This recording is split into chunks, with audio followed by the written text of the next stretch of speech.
Shalom keluarga damai, puji Tuhan kita dapat berjumpa kembali dalam Samas edisi 3 Desember 2025. Sebelum bersama merenungkan firman Tuhan, mari kita berdoa. Ya Allah yang Maha Kasih, kami bersyukur atas limpahan rahmat Tuhan pada hari ini. Saat ini kami hendak merenungkan firman Tuhan. Kiranya Tuhan sendiri yang membimbing kami untuk memahami dan juga menolong kami untuk bisa menerapkannya di dalam hidup kami sehari-hari. Terima kasih ya Tuhan, di dalam nama Tuhan Yesus kami berdoa. Amin. Keluarga damai, bacaan kita pada hari ini terambil dari Matius pasal yang ke-24 ayat 29 sampai 36. Matius pasal 24 ayat 29 sampai 36. Saya akan membacakannya demikian. Segera sesudah siksaan pada masa itu, matahari akan menjadi gelap. Bulan tidak akan memancarkan sinarnya. Bintang-bintang akan berjatuhan dari langit, dan kuasa-kuasa langit akan guncang. Pada waktu itu akan tampak tanda Anak Manusia di langit. Semua bangsa di bumi akan meratap, dan mereka akan melihat Anak Manusia itu datang di atas awan-awan di langit, dengan kuasa dan kemuliaan yang besar. Ia akan mengutus malaikat-malaikatnya yang dengan bunyi sangkakala yang dahsyat akan mengumpulkan orang-orang pilihannya dari keempat penjuru bumi, dari ujung langit yang satu ke ujung langit yang lain. Belajarlah dari perumpamaan tentang pohon ara. Apabila ranting-rantingnya melembut dan mulai bertunas, kamu tahu bahwa musim panas sudah dekat. Demikian juga jika kamu melihat semuanya ini, ketahuilah bahwa ia sudah dekat. Sudah di ambang pintu. Sesungguhnya aku berkata kepadamu, generasi ini tidak akan berlalu sebelum semuanya itu terjadi. Langit dan bumi akan berlalu, tetapi perkataanku tidak akan berlalu. Tentang hari dan saat itu, tidak seorang pun yang tahu. Malaikat-malaikat di surga tidak, dan anak pun tidak, hanya Bapa sendiri. Demikianlah bacaan kita pada hari ini, keluarga damai. Di pinggiran jalan yang biasa saya lewati ketika pulang kerja, hampir setiap sore saya melihat anak-anak menggunakan sebuah tanah yang kosong yang cukup luas untuk bermain layang-layang. Tetapi semenjak hujan mulai turun juga di Surabaya Barat ini, tiba-tiba sekarang lokasi itu sudah berubah menjadi tanah lumpur dengan tanaman padi yang sudah tampak tertata rapi. Anak-anak yang biasanya kelihatan lagi pegang senar dan tarik ulur layang-layangnya begitu, sekarang berubah jadi bapak-bapak yang standby di sana dengan cangkul di tangannya. Nah, melihat, memperhatikan, memperhitungkan masa, musim, serta cuaca, itu adalah hal penting bagi petani. Karena itu juga menentukan nantinya tentang keberhasilan panen yang mereka harapkan. Memperhatikan masa-masa juga adalah hal penting yang Tuhan Yesus pesankan kepada murid-murid. Hal ini berkaitan dengan hari akhir nanti, hari tentang kedatangan Kristus yang kedua kali. Sama seperti petani tidak diberitahu tentang tanggal pasti kapan hujan akan turun, kapan hujan akan berhenti. Demikian juga kedatangan Tuhan Yesus Kristus yang kedua kali pun tidak pernah ada di dalam kalender kita.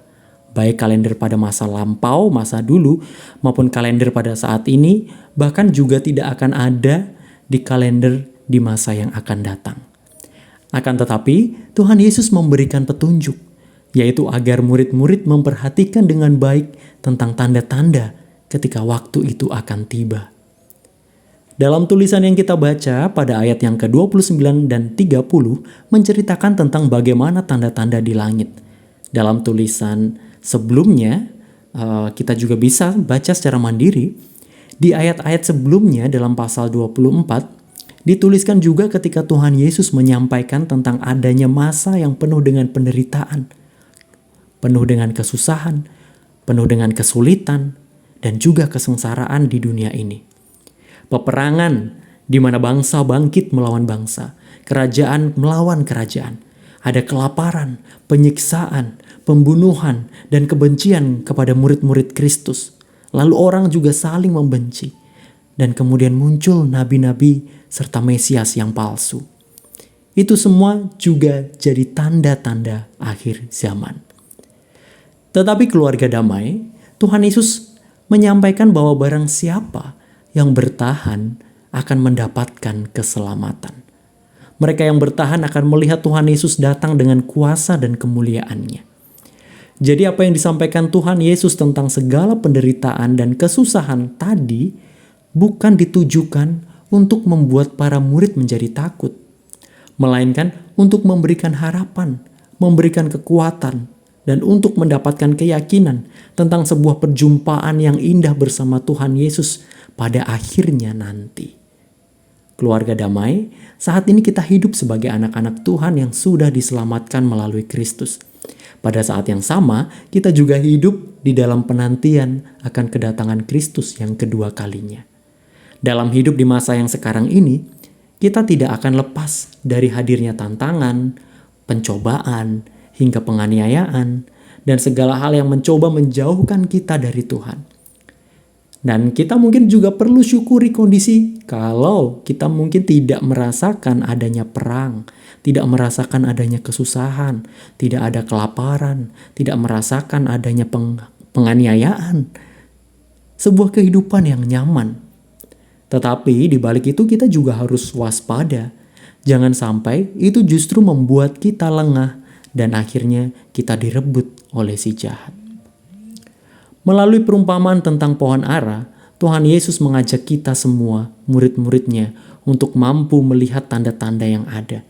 Sehingga sama seperti petani yang selalu sigap melihat tanda-tanda dan bersiap untuk menanam, demikian juga saat segala tanda itu terjadi, biarlah kita bisa juga selalu siap sedia menyambut kedatangan Tuhan.